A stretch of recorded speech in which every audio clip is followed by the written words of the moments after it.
Of the Neymar shenanigans,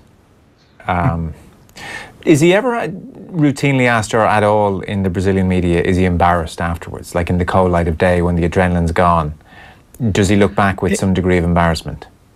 It's a question that you're not really allowed to put. No one really asks that to him. The coach is defending him. It was a big issue in the post-match press conferences. Yeah. How would you describe what happened, I guess, for people who might not have seen it? Well, Brazil were in the lead, so there was a lot of time wasting going on to protect that lead. And to be fair to the players, it was very, very hot.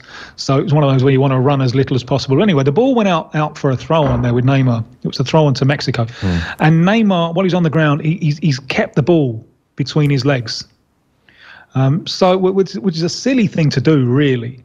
And obviously Mexico want to get on with it. So Layun there goes across and rips the ball off his hands. And as he do it, just takes advantage just to give him a little stamp on the ankle. And then you get... Stamp is even a strong word, isn't it? Yeah. I think a gentle pressure. Not a penny stamp. This was a half penny stamp at best. And then you get rolling and writhing all over the floor. It's as if he's just had an electric shock, you know. Yeah. And it is absolutely ridiculous, absurd, ridiculous. No, I don't think anyone really ever plays it back to him and says, well, you know, how'd you feel?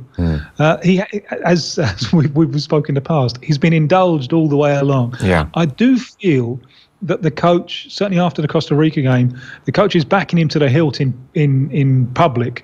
I do feel that words have been spoken in private, because since the Costa Rica game, he's been better. There was just a little bit in that 5 or 10 minutes before this happened, you could tell it was kind of antics o'clock. It had started. He was starting to wind up the Mexicans. Brazil were winning, so you can taunt away, and you could just see it happening. And he's perhaps a little bit lucky, because he was stopping the ball going back in play by holding it. He's a little bit lucky that the referee didn't book both of them, and then he'd be out of the Belgium game. Yeah.